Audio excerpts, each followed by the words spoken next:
پرێمدن دیمەن چەندین کەر و لاڵن و بیستک چەندین پشتخویز دیمەن چەندین کەر و لاڵن و بیستک چەندین پشتخویز بەر بهێمێزا من ڤە خەونن ئەفڕایی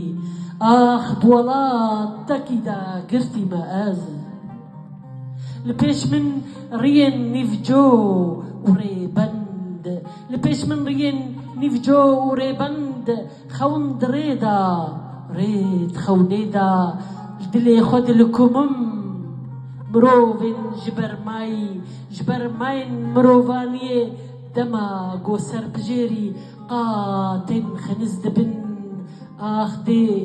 ax dê hîna jî dem û dewran bizîvirin û dê hîna jî li bêbextiya kenaran li kirtekirta qetên kezeba xwe û li hêsirên nêrgizên baxên xwe bilikumimin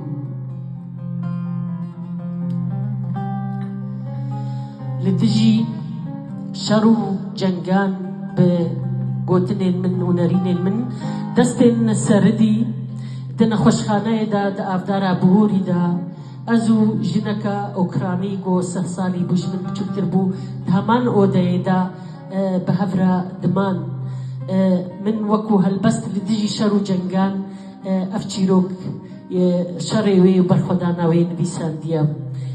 te kes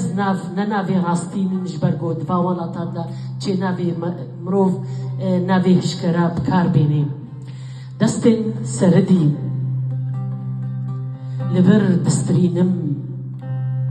li vir distrînim ber bi tariyê ve hîn pencereyên vekirî hena distrînim û refê hecikên seva ji mêza asoyê vedgera û hogirî tovê li ser sînga welatê min reşandî dibe rêka kar xezalan di dilê zak rosê re dibûre û ji dergehên xameyê rêgihên miradê distrînim û va dem salên re jî ber bi axêva stêrên seridî kulîlkên hêroyê dilên rijî heyne payîzên dilmê gulîzar xiftanên xwe diguherînin û çivîkên xur û rûd jêlînên zîz dilop têne xwarê distrînim û her êvar êlênayê cotên keziyên xwe dibin balîfên şevê de dilorandin û li rexê din di nav neperûşkên bagerê de nîno biskên zêrîn ên giriyan weriyayî qotiya tûtina xwe de destên berîdema xwe seridî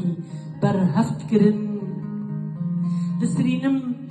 û ji hinarokên êlênayê qetkên eşqê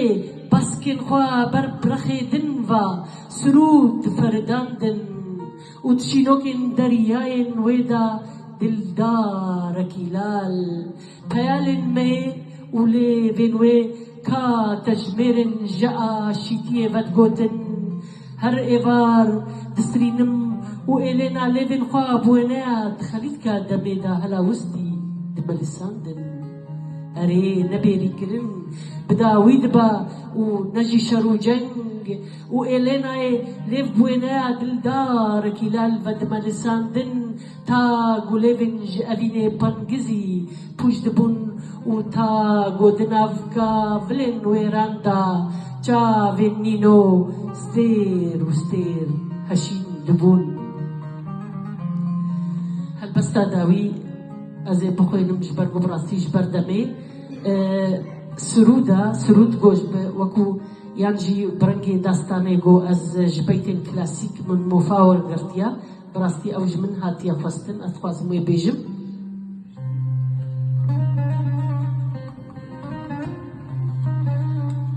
di roja rîferandûmê de min nivîsandbû wek ez ji vana nav lê nakim helbest lê wekû surûd ez jê bêjim û nebibînin gelek negot min beytê klasîk dizîne bi rastî min bi mebestê de xebitan nam xwe naçemînim چیاما خنا چمینم چیاما و چیا نهێربن هین لبر خوددم و هین پێداریا ئاراراتم تۆفانەک و چەندین عەردەهەژ تۆفانەک و چەندین عەردەهەژ گەشتیە توندم خۆش هەمێزە تەبەر نادم نانا خۆ ناچەمینم میترە و زارا ماگۆ سێژ ڤولکان و ئارم مەدم خۆدان شارستانی نەڤیێ دیە گۆزم هەزاران فال و فەرمان من ناخینن بەختەواریە زاگرۆسم هەرگینە بەیتەکە کلاسیک نوژەنیە بجۆش و خرۆشم نانا خۆ ناچەمینم گالێ دەستان لبەر مهرەڤانیە خودان ڤەدکە گالێ دەستان لبەر مهرەڤانیە خودان ڤەدکە و هین مریدێ ڕێبازە ڕۆژم پەروانەمە باسکێن من ji şemala te ve nabin hîn perestgeha te de disojim nana xwe naçemînim tiliyên min ji rengê xameya te ve nabin her û her min safî şemiran vexwarî dordî her û her min safî şemiran vexwarî dordî